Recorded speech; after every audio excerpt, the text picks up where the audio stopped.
Hi guys, hope all of you are doing very well. Today I am going to unpot my ZZ plant.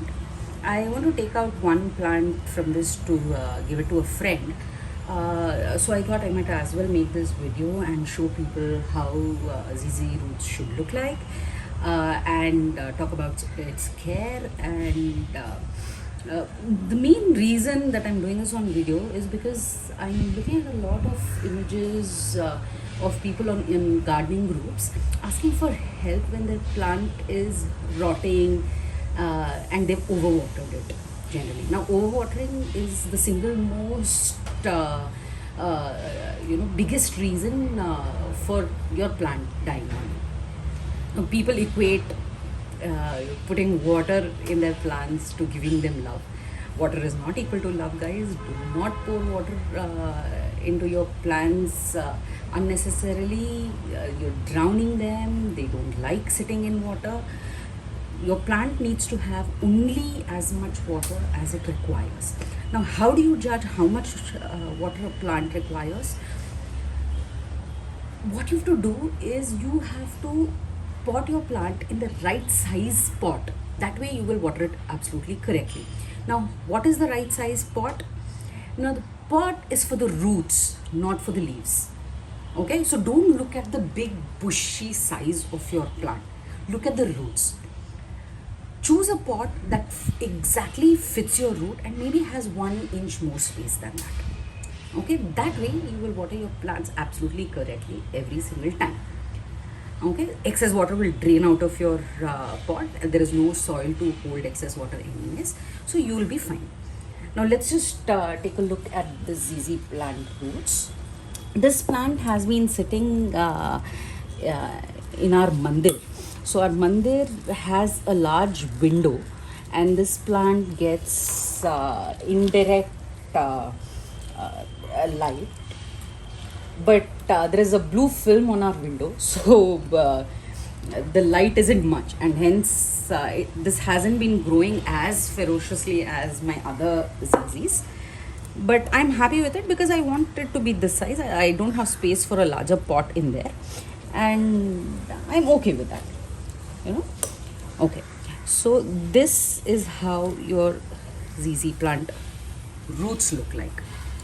Okay, so now if the roots are thick and not mushy to touch and white looking, they're healthy. And these bulbs here should be hard.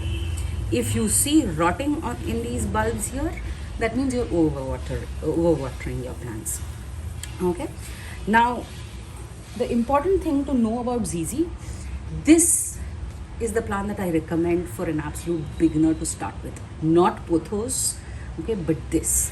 This plant is extremely tolerant of you not watering it, is extremely tolerant of very, very low lights, so you can place it indoor and it will just enjoy the AC. Okay, and I've seen pothos plant wither inside, but not ZZ plants. This has a very, very, very high tolerance for abuse. So that is why for children to start and for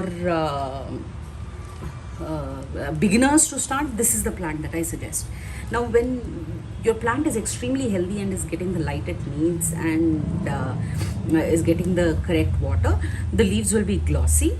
And if it's not getting what it needs, it will still be okay. Like my plant is still okay, and it'll carry on.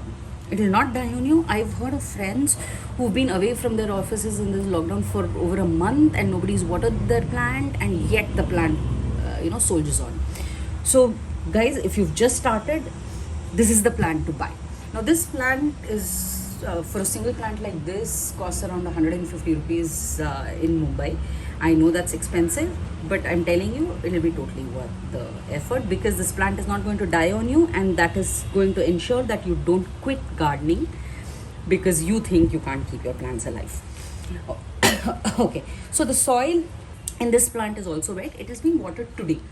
Okay, so this is the consistency I keep my soil in on the day of watering. I will water it again only when the topsoil is completely dry. Now, this plant can tolerate extremely low amounts of water. okay, and prefers not to be watered very, very frequently. Okay, so what you have to do is you have to ensure that your plant is in the right size pot, and you water that pot which has a drainage hole. So if you're over watering, what will happen is the excess water will drain away and your plant will have only enough water that it actually needs. So never, never, never pot a plant in a bigger pot. Okay, so there are a few mistakes that I see people making all the time. Now they will buy a very small pot from plant from the nursery, and they will also buy fancy pots, and then they will transplant their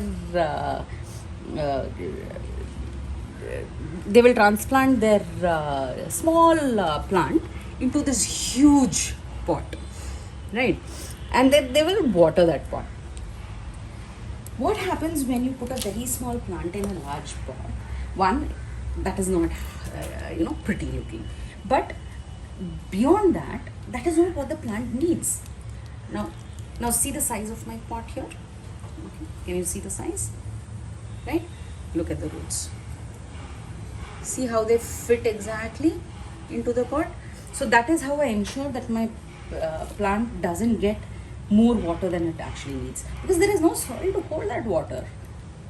Right, now I will repot this plant only when the roots overwhelm the soil, not before that. Not just generally because I want it in a larger pot. If you want a large pot, buy a huger plant with more roots. I see people doing that with pothos also. They will have one tiny pothos and they will plant it in a huge pot, and they will not trim their plant as it grows, and so there is this one tiny plant in a huge pot which is growing as a vine, and it looks ridiculous. You have to keep pruning your plants to ensure it becomes bushy, and it fills the pot before it starts growing into a vine. But no, you want long plants and you don't have the patience to wait for it to become big before it starts whining. That's not a good side, guys. Your plants need to be bushy before they become longer and taller. So prune your plants, give them the love they deserve. Okay, and love is not water. Don't give them water. Now rainy season, I understand your soil is more wet than you'd like, which is fine. Okay, but generally speaking, keep your soil only as wet as it is needed. Okay guys, that's all from me today. Hope this helped. Take care. Bye bye.